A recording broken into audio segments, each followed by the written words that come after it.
Fala, meu povo, tudo certo? Tô aqui hoje num canto diferente, sentado no chão mesmo, para fazer esse vídeo de retorno. Quero tentar fazer desse vídeo um pouco mais descontraído do que os outros são, até por isso um cenário diferente.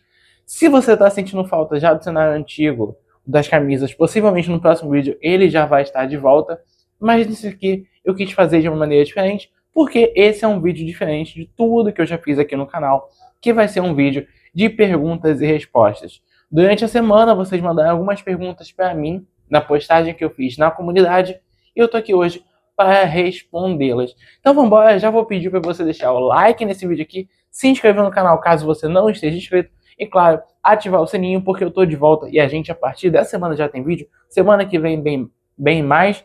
E eu quero falar com vocês sobre alguns eventos, sobre alguns acontecimentos que aconteceram nessas últimas 3 semanas mais ou menos em vídeo e também de coisas futuras, porque eu já dei uma adiantada na lida de algumas perguntas.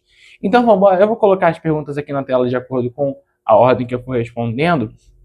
E a primeira que eu quero fazer aqui para começar esse vídeo, na verdade, é vamos olhar aqui de novo, a pergunta já vai aparecer na tela para vocês, mas eu vou começar falando de futebol brasileiro, eu vou começar com uma pergunta muito boa aqui, do João Marcelo, a pergunta está aqui na tela para vocês, ele diz assim: será que a pausa para a Copa do Mundo realmente prejudicou o nível do Campeonato Brasileiro? Depois do retorno, fica a sensação de que muitos times pioraram e a competição perdeu intensidade. Seria apenas uma fase natural da temporada ou estamos diante de uma queda real de qualidade? Bom, vamos lá. Aqui eu não faço vídeo desde a Copa, né? Se não me engano, a final da Copa foi dia 19, o último vídeo subiu dia 20, mas eu tinha gravado os 2 vídeos no mesmo dia. E de fato, por um tempo, como eu aproveitei essas férias, eu não consegui ver tanto futebol assim, principalmente no final de julho. Na realidade, até a primeira semana de agosto, assim, eu não vi tanto jogo. Mas é óbvio que, por gostar do esporte, eu vou acabar vendo uma partida ou outra. Se é uma queda real ou se é mais uma coisa por conta da Copa, eu vou dizer aqui para vocês. Eu acho que a Copa ela nos deu uma sensação do futebol de alto nível. Ainda mais que essa Copa, a gente viu grandes jogos, sim. Sei lá, a gente viu um baita Inglaterra e Croácia, a gente viu Portugal e Croácia também sendo um baita jogo, a gente teve esses jogos de seleções de ponta, sendo bons jogos, mas a gente viu seleções mais fracas também, praticando futebol bem interessante na competição. Então, eu acho que isso, principalmente esses jogos que a gente não colocava muita fé, terem sido jogos bons, eu acho que isso muda um pouco o nosso parâmetro. Tá? Então, assim, quando a gente volta para o futebol brasileiro, a gente tem sim uma percepção diferente. Mas eu não vou querer dizer aqui que a Copa foi um motivo para essa queda de qualidade técnica do jogo. Ela pode ter sido sim por uma questão ritmo, né? Eu lembro daqueles jogos assim que a gente tem entre a semi e a final da Copa, se eu não me engano foram Vasco e Vitória e Botafogo e Santos. 2-1 esse Botafogo e Santos, Vasco e Vitória, se não me engano foi um empate, não, foi 1-0 Vitória. Agora eu não lembro direito, mas enfim. Aqueles jogos a gente já tinha visto uma queda por conta de ritmo, porque os jogadores estavam muito tempo sem entrar em campo. É claro que você teve um período ali de férias, você só tem um retorno para o treino, e quando você vai para o primeiro jogo depois de muito tempo, é óbvio que você vai ter um ritmo diferente. Então eu acho que sim, o Brasileirão passou por uma queda de ritmo, não por uma queda técnica. Tá? Eu acho que a gente está vendo muito jogo ruim por aí, não por uma questão técnica, não porque o nosso futebol caiu, mas porque esse era o nosso futebol de fato e a gente só não estava vendo, sabe? E aí eu vou precisar entrar numa outra questão aqui, que o futebol brasileiro sim evoluiu, tá? O futebol brasileiro hoje, na real, nesses últimos 3 anos, ele é muito melhor do que a gente viu em grande parte da década passada. Se a gente pegar o futebol brasileiro assim de 2013 a 2018, ele estava num nível muito abaixo do que ele está hoje, tá? É sem comparação. A entrada dos treinadores de fora, de vez no futebol brasileiro, fez bem. Tá? O local hoje, onde o futebol brasileiro se coloca no mercado, é muito melhor do que estava naquela época. Mas a gente tem um ponto que a gente precisa evoluir. Eu estou gravando esse vídeo aqui no dia 13 de agosto. E o que eu mais vi desde a volta do futebol brasileiro são discussões são críticas por questões extra-campo. Ou até quando a gente fala em campo, a gente vai falar de cera, a gente vai falar de provocação, a gente vai falar muito pouco de bola rolando. A bola rolou muito pouco e essa é a sensação, sabe? É curioso que a gente teve um campeonato brasileiro que se iniciou só tendo um 0x0 na 65ª partida, se eu não estou enganado, que foi entre Chapecoense e Corinthians, e a gente voltou com gols de menos. Então eu acho que a questão é essa. A nossa preocupação hoje no futebol brasileiro, ela está muito mais fora do campo do que dentro do campo. O nosso futebol ele está do nível que está. Ele não caiu em comparação a maio, a abril. Não caiu. A questão é que a gente está discutindo muito outras coisas. E a gente não fala de bola rolar. A gente questiona se a gente vai falar sobre questões administrativas. No momento que eu estou gravando esse vídeo aqui, acho que vocês estão acompanhando o caso do Memphis, né? Que iria assinar com o Corinthians, voltou para o Brasil, fez exames médicos, aceitou congelar a dívida com o clube, fez todo um procedimento para renovar, inclusive assinou. E enquanto o elenco, o dirigente de futebol, que é o Marcelo Paes, o Fernando Diniz, estavam fora, estavam na Argentina, o Osmar Stabile vai lá e não assina, e decide não renovar com o Memphis por uma pura questão política. Só que aparentemente ele está sendo tão criticado que ele poderia voltar atrás, né?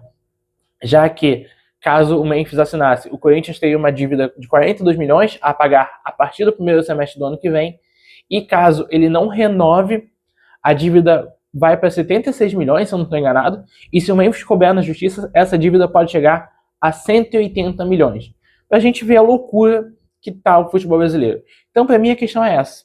Sabe? A questão hoje do futebol brasileiro está num nível ruim, ou parecer estar num nível ruim, não é sobre a qualidade de técnica dos jogadores. É que a gente vê cera demais, a gente vê reclamações demais e a gente vê administrações horríveis.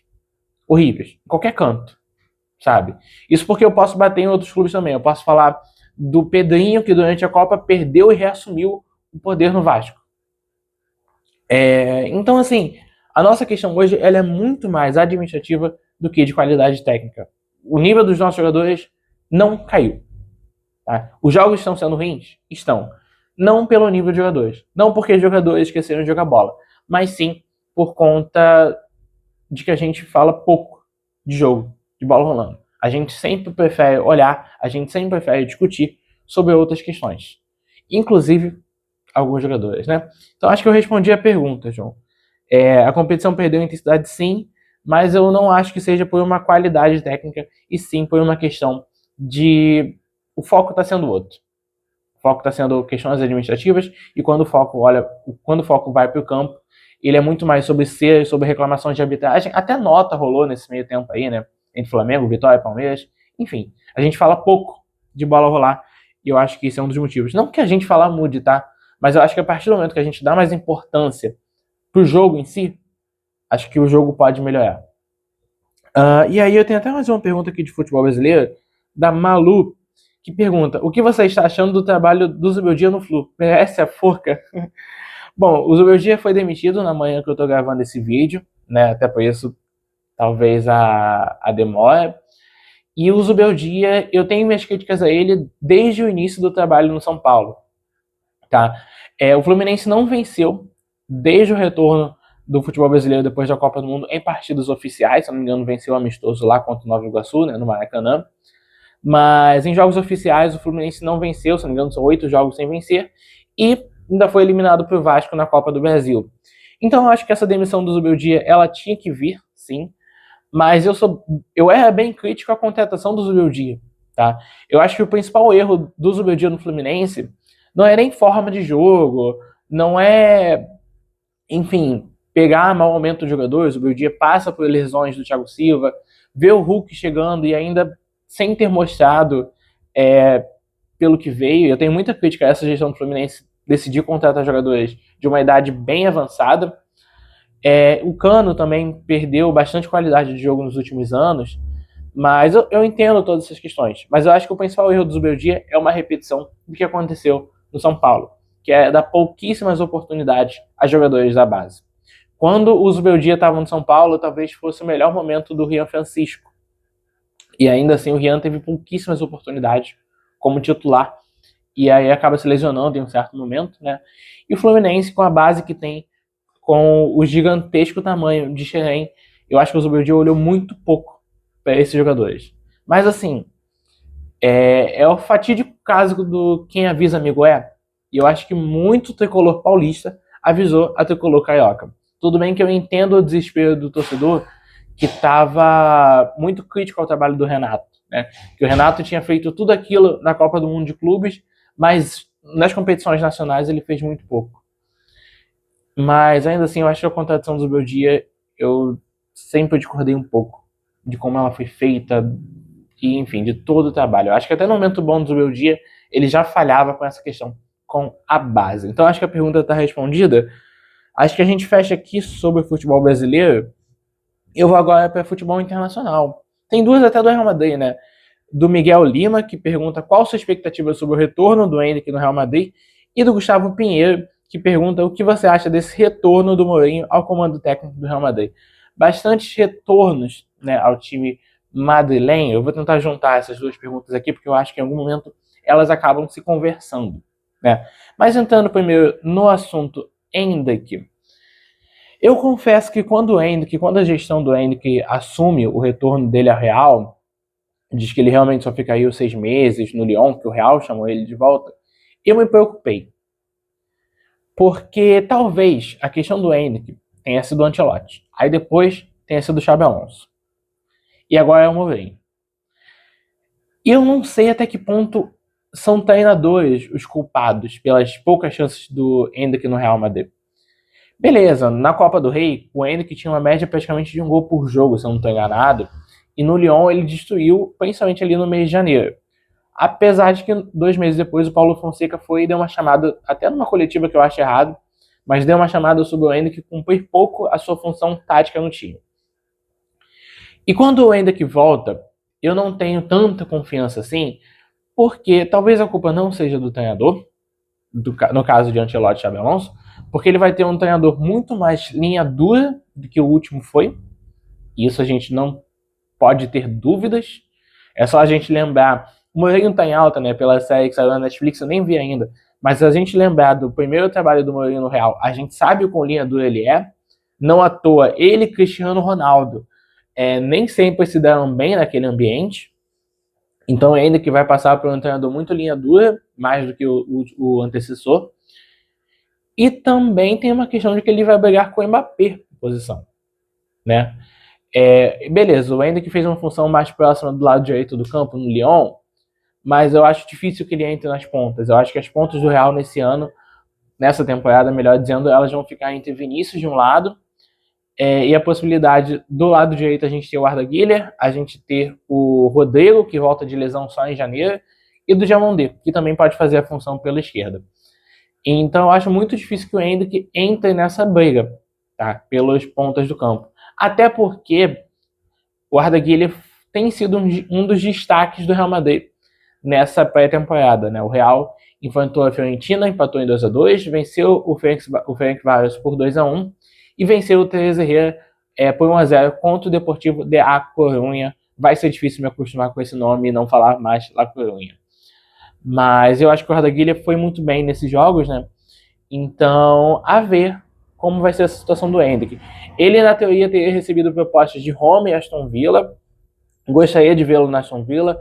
Não sei se eu gostaria tanto de vê-lo na Roma, apesar de achar que em ambos os clubes ele teria oportunidades. Mas a decisão foi por ficar. E ficando, ele acabou conseguindo a camisa 9, que boatos dizem que foi até numa conversa com o Mourinho, esse papo de dar o 9 pro Endrick, e também uma promessa de mais tempo de jogo, né? Ele, nesses amistosos, ele até jogou bastante, tá? Nesse último ele jogou menos, mas até o Mourinho já tinha avisado que teria uma rotação no time para testar jogadores. Então, cara, já que ele vai ficar, eu acho que o Endrick precisa entender a briga que ele vai brigar, sabe? O leão que ele vai enfrentar. Obviamente, ele não vai ser titular no lugar do Mbappé. Obviamente, ele não vai ser titular no lugar do Vinícius Júnior, que decidiu ficar também. E do lado direito, o Arda Güler está fazendo uma pré-temporada muito boa. E o Jamondé vem aí, podendo jogar nas duas pontas, sendo a contratação mais cara do Real. Ainda tem o Rodrigo para chegar na próxima daqui a 6 meses. Então, acho que o Henrique tem que entender qual é a briga dele e daí ver se vale a pena ficar ou não. Eu espero que ele tenha mais chances, eu espero que ele entre mais jogos da liga, mas eu acho que ele precisa melhorar em treinos, eu acho que ele precisa é, fazer merecer no treino, não só no jogo. Em jogo ele sempre fez no Real Madrid, mas em treino, que eu acho que isso é muito valorizado e eu acho que é onde ele mais errou. Então, é isso. Eu espero que ele tenha mais oportunidades, mas eu sei que vai depender muito mais dele e também que já deu de certas desculpas de o Ancelotti dá pouca chance, o Xabi Alonso dá pouca chance. Agora é ele. Agora é ele. Ele decidiu ficar. Ele tinha duas propostas que o dariam muito mais tempo de jogo, mas ele e o staff decidiram pela permanência. E aí sobre o Mourinho, é curioso que o Mourinho ele volta para o Real Madrid numa promessa do Florentino Pérez, né? A gente vai trazer um jogador que vai custar 150 milhões, que seria o Julián Álvares, que recusa, né? O Atlético de Madrid recusa qualquer conversa pelo Julián Álvares, seja pelo Real, pelo Barcelona, enfim, por qualquer clube. E aí também tem a questão do retorno do Mourinho nessa promessa. Eu sou muito fã do José Mourinho, acho que eu não posso negar isso. Sempre fui. O meu começo do futebol, meu começo assistindo futebol, ele pega aquela Inter do Mourinho e eu era apaixonado por aquele estilo de jogo completamente contrário à Espanha do Del Bosque, ao Barcelona do Guardiola, enfim. Então o Mourinho é um dos treinadores que eu sou fã, que eu tenho carinho, e sempre vai ser assim, tá? Mas a gente não tá falando mais do Mourinho da Inter, do Mourinho mais de 100 pontos do Real, e talvez nem do Mourinho de Chelsea ou do United, que eu acho que foi o último trabalho um pouco mais saudável dele. A gente viu o Mourinho vencer título, mas também ir abaixo do esperado na Roma. A gente viu o Mourinho reclamar demais no comando do Fenerbahçe e no comando do Benfica. E eu acho que esse Mourinho ele é bem diferente do recorte até 2017, que já é diferente do recorte ali em 2015. As expectativas, eu acho que primeiramente são de que ele vai arrumar a casa. Tá? Eu acho que isso dá para esperar do Mourinho com muita facilidade. O Real Madrid atualmente tem 26 jogadores e ele já falou que espera trabalhar inicialmente com 20 mais 3, ou seja, porque ele tem 20 disponíveis e outros 3 lesionados, que entendo eu que um seja o Rodrigo, e aí entre os outros dois pode ser o Mendy, pode ser o Raul Asensio, pode ser... O Real Madrid tem bastante jogador lesionado, pode ser o Militão vai ser, né, com certeza. Então a gente não sabe até que ponto quem ainda vai sair para fazer e quem vai ficar e fazer parte desses 23 que o Mourinho pensa. E ele também espera mais um meia, né? Ele pede o Bernardo Silva até antes mesmo de ser contratado de fato, porque ele gosta desse meia mais multifuncional. E o Bernardo Silva, diferente de quando ele chega no City, ele chega no Real hoje podendo fazer muitas mais funções. Ele inclusive jogou já de primeiro volante, segundo volante, fez até pouco esse papel de jogar mais à frente nessa pré-temporada. E, bom, a gente vai ver, né, qual vai ser a loucura do Mourinho dessa vez. Se vai ser empilhar com algum jogador. Eu acredito que ele vai arrumar a casa, eu acredito que o Real vai ter uma temporada muito mais tranquila em comparação à última do Xabi Alonso, talvez até melhor da última do Ancelotti, mas é difícil, principalmente depois dos últimos anos, crer e cravar que vai ser um baita trabalho do Mourinho. Certamente é um trabalho mais fácil pelas peças que ele vai ter. Não se compara ao elenco que ele teve no United, no Benfica, no Fenerbahçe, na Roma, enfim, é um elenco muito superior a qualquer um dos últimos 10 anos que ele teve. Mas fica difícil porque a gente viu um Mourinho muito mais reclamão, sabe? Ele sempre foi, mas ele entregou resultados. Se a gente olhar de 16 para cá, talvez ele só tenha entregado uma Europa League no United e uma Conference pela Roma. Que para o José Mourinho, campeão de Champions League por Porto, por Inter de Milão, é pouco. Então, assim, eu acho que eu vou conseguir separar bem a questão aqui do quanto eu sou fã dele com o que eu espero do trabalho dele. E então, respondendo aos dois sobre Hendrick e Mourinho, cara, ambos os retornos podem ser positivos, mas do Hendrick a gente precisa entender se ele vai entender se ele vai enfrentar a briga que ele tem que enfrentar, que brigar. E do Mourinho, eu espero pelo menos que ele vá arrumar a casa, mas eu também espero qual vai ser a primeira maluquice, a primeira loucura dele, e a ver se vai dar certo ou não. Porque tiveram brigas que acabaram com o trabalho dele, e tiveram brigas que o fez campeão. Então, vamos esperar. Acho que tá cedo também, né? Nos últimos jogos, o Mourinho até testou bastante o time do Real, jogando uma 4-2-3-1, terminando o jogo numa 5-4-1, deu chance para jogadores da base. Nesses jogos ainda muitos jogadores não estiveram disponíveis, né? O Courtois está se recuperando de lesão, o Bellingham voltou a se apresentar só nessa semana. Então, o que está sendo muito utilizado ali é o Arda Güler, que está indo muito bem, o Brian Díaz, que decidiu o Teresa Herrera, o Wayne, que está jogando bastante. Mas, enfim, eu acho que até o time, a formação, tudo que a gente viu até agora na pré-temporada, é muito incerto de dizer que vai permanecer para quando a bola rolar de verdade. Tá? E aí, mais uma pergunta aqui sobre o futebol europeu, vem da Maite Reis, que diz: depois do título, o que você espera do Arsenal nessa temporada? É uma das grandes dúvidas que eu tenho, talvez eu faça um vídeo sobre isso mais pra frente, porque o Arsenal brilhou os meus olhos nos primeiros anos do Arteta. E na última temporada, eu gravei vídeo aqui, inclusive, alguns vídeos, na realidade, questionando bastante sobre esse Arsenal aí, sobre o Arteta ter largado aquele jogo mais bonito e ter ido muito mais para um jogo mais simples, aproveitando as jogadas aéreas, as bolas paradas. E agora ele já é campeão da Premier, né? E eu espero que com isso ele volte um pouco ao estilo anterior dele. É claro que ele pode pensar, já que eu fui campeão, eu posso só continuar com esse estilo de jogo. Ele pode, de fato. Mas eu não gostaria. Eu sei que ele vai em busca dessa Champions, eu sei que é um título muito mais possível, assim como eu acho que até um bicampeonato da Premier League não me surpreenderia tanto, tá? É lembrar que o Arsenal é o único time do Big Six que começa a atual temporada com o mesmo treinador que iniciou a anterior. Né, o Liverpool trocou o slot pelo Iraola, o United manteve o Carrick, mas o Carrick entra praticamente na metade da última temporada. O Chelsea agora está com o Xabi Alonso, não mais o Maresca, não só mais um...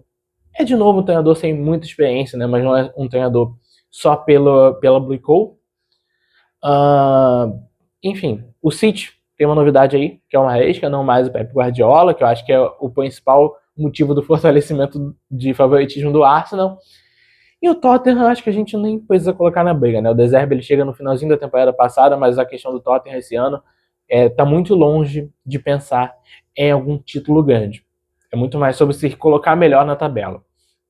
Então, o Arteta pode tanto continuar com esse estilo de jogo mais parado, mais necessitando da bola parada, mas eu não gostaria. Eu queria ver o Arteta naquelas temporadas de 21, 22, 23 de volta. Eu acho que o Arsenal tem potencial e tem jogadores para jogar assim.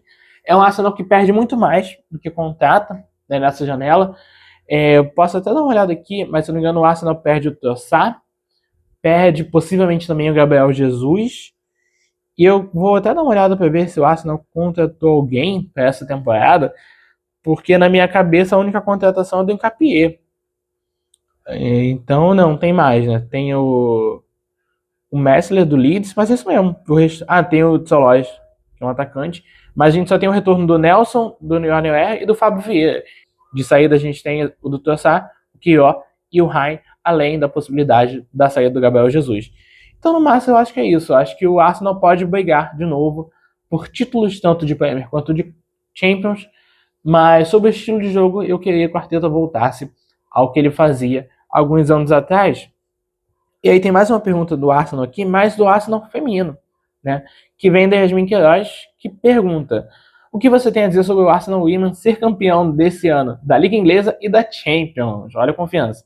Visto que foi uma das melhores janelas feitas da atual temporada. Sim, a janela do Arsenal, para mim, ela é maravilhosa, tá? Eu acho que a janela do Arsenal, nessa temporada, ela vai parelhar com a do Chelsea, e eu vou colocar a do London City num patamar diferente, porque é um clube em construção, e é um clube em construção que acaba conseguindo Alexa Putellas de graça, no questão de custo de transferência. É óbvio que vai estar um patamar diferente, né? Vai estar um patamar acima, Mas o Arsenal, para mim, ele fez uma janela espetacular, tanto pensando em contratações, quanto pensando em vendas. Ou melhor dizendo, em saídas. Por mais que a McCabe, eu acho que tenha sido uma jogadora muito boa, muito regular durante o tempo do Arsenal, a idade pesava, né, e na última temporada ela não conseguiu ter tanta regularidade assim, então acho que foi uma saída positiva.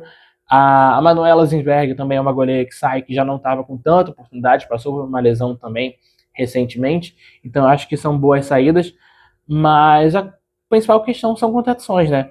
A gente tem a Ana Butler, que vem do Barcelona, a gente tem a Stanley, de uma negociação de longa data para sair do Bayern de Munique, e a gente tem também jogadores mais jovens, né? A gente tem a Ceci, a gente tem a Reutler, a gente tem a Baum, que é uma... vinha surgindo uma estrela ali no futebol feminino alemão. Então, no geral, eu acho que o Arsenal pode brigar pelas duas competições.